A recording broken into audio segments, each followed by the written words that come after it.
Aloha, this is a recorded webinar to help you understand or better understand the HPCSN targeted methodology work group and the results of their conversations and discussions around creating a better formula to propose to the Commission for action. The Commission will be taking action on this particular issue this Thursday. I believe it's the December 11th. They wanted to get it done before the month of December was over to get money to schools. And if you remember correctly, or if I could speak to the previous action, the Commission wanted to take action on a previous targeting methodology that the Commission and staff had come up with, and HPCSN asked them to hold off, that we'd like to bring it to the schools to better get their feedback and maybe come up with some suggestions that would be better. And in turn, what had happened was the HPCSN at the November 11th meeting, the members that came decided to create a working group, and in that working group you have here on this overview sheet, there are the people who were volunteered to be on this working group. And from that we met online and then came up with ideas, and Peter and myself decided to operationalize the ideas, put it into an Excel form that would better represent the ideas that the working group came up with. Okay, so I'm going to explain this worksheet or these worksheets to you. Here's the overview. It would behoove you to just go through this, read some of the suggestions and how things were applied for the different tabs that are in these worksheets. And also it explains how the worksheets also work. At the bottom here, there's quite a few tabs, and if I'll start to explain them. The second tab is the HPCSN FIA proposal. So those ideas that the working group came up with, we discussed them, and then later on, both Peter and I tried to operationalize it by putting it into this Excel sheet. One of the big things is, of course, you can do weighting formulas in all different kinds of ways. But once the work group came up with this percentage of breakdown and how to weight each category, then both Peter and I thought it would be the best way to do it is as follows. So the work group came up with facilities at 50%, high needs at 30%, high school and small school at 20%.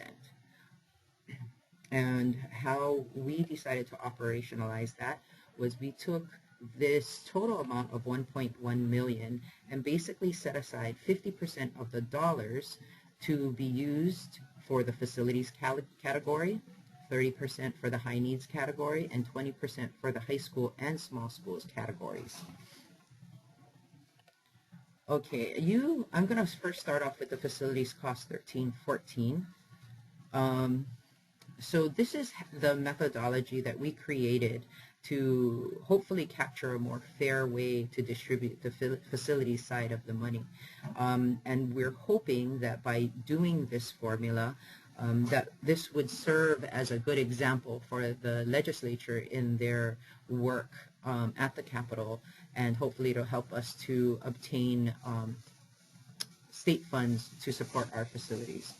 So this first category here, these numbers for 1314, I believe, came from your annual audits. Layla provided them and basically took them from the audits and put them in these four categories. One would be rent. The second column represents repairs and maintenance. The third, utilities. And then the fourth would be totaling all three. And how we ended up doing a calculation was to take the actual facilities costs, this number here, divided by the number of students, the OEC, the official enrollment count for 2014-15, and divide that up. So we ended up with 16, for this particular case, connections being at the top, 1656 of their total per pupil, which is $6,000 plus, and came up with an amount per pupil. From there, we converted that to a percentage of the per pupil for facilities. So of the total amount of the state per pupil that is allocated to a school, 26.24 in this example was used to pay for facilities. Now, after taking a look at what people use as guidance as to what would be a good amount to spend on facilities, and what people, what other nonprofits or schools and private schools use as an amount, 20% was an amount that was used as a guideline. And they figured if for some reason your facilities costs were higher than that, that the group was comfortable with putting a max on that. So in the case, if there's a particular school that maybe incurred high facilities costs, but it came down to a money management thing, and maybe they bought too high or renting too high a space, and should they get reimbursed with this particular money or any future money, based upon maybe not planning well, that they wanted to basically say, hey, let's put a maximum on that. And so anyone that has a high higher than 20% will be maxed out at 20%. And then we converted this back to a facilities student points. So basically it takes 70 students to pay for the facilities cost for the year. And so we came up with that as a student's points. Okay, so now if you take a look at all of these, we also applied a minimum. The minimum was 5%. So if you did a really good job of partnering, or you have really low lease rent or that kind of thing, if you were a startup school, we would this formula actually gave you a minimum of 5%. So in the case where you have, let me see, like here, in the case you have Kabaihona has a total of percentage of per pupil facilities is 1.72% of their per pupil. We automatically gave them a 5% minimum if you were a startup. If you're an online, blended, or conversion school, and we'll look at Kamaili here, which is next, the first one that I could see, their facilities cost came up to 4.15%, and therefore it carried over, and there was no application of a minimum for any online, blended, or conversion school. So the second thing that I want to bring you to is the discussion that the work group had and others at the meeting had was, well, what we would like to do is use the 1415 numbers. That's a more fair indicator as to, or not indicator, but a more fair way to measure facilities costs. So we went back to Layla, and Layla was able to take some information that was due on November 15th. That was your first quarter reports, and pulled out information, 2014-15 information on rent, building, and utilities. Came up with a first quarter total, and then we decided to annualize it by multiplying that by 4. In some cases, we have a couple schools that hadn't turned in their first quarter reports just yet, and then another work group follow-up question after we shared this information was that, well, what if, some schools in the annualization, maybe some of their expenses aren't until the ending part of the year. And so it's not truly reflected as to what all of the facilities costs would be. So we decided, Peter decided that, well, we came up with the idea through the work group. It was a follow-up discussion with one of the work group members to take the greater of either all of the full year's actual from 2013-14 or the annualized amount from the first quarter actuals. Okay, and so in these Excel worksheets, it automatically does that. It does an if-then, and then it chooses the higher of the two.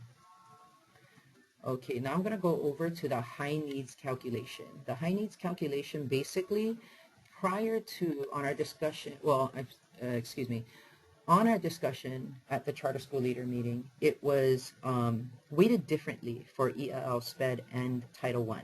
The work group decided to treat all the same. So you can earn 0.1 points if you have an ELL, SPED, or Title I student. And the idea here is, of course, like before, is that if you have one student that is representing all three groups, or are titled each are representing all three groups, then you can have the maximum 0.3 for that particular student. So if you add up all these categories, then you end up with the total high needs points, and that's how we ended up doing the high needs calculation. And then when we move over to the high school and small schools tab, instead of taking the basically how we did this here is if you have a high school component to your program, or if you're a small school, you will get 10 points for each. And it's best explained in the FIA proposal tab when you go back to this area, which is the high school points and the small school points. Basically what we did, or what Peter did, was he just gave you points if you meet either of the two categories, and at the end, when totaling all of the points, then was able to come up with a flat amount per category. So I mean per category, and what the amount is here. It's a $6,893.91 if you're a high school or if you're a small school, and if you're both, then you get twice that amount. Okay, so that's how to explain the whole worksheet. I wish Peter was available and he could do this recording. He does a much better job of explaining these Excel sheets than I do. But if you would, take a look at it. If you have any comments, please let me know. We do have a short time frame to turn this around. I'm submitting these ideas over to the commission. But again, you know, we can still iron them out and prepare if there's any major changes to the commission this Thursday when they take action. I've seen the commission basically, you know, approve something and then allow the commission staff to make tweaks to it should there need any tweaks to happen. Okay, I think I covered everything, and if not, I'm so sorry. And you can always call me and let me know your thoughts. Thank you so much, and I hope this was helpful. Aloha.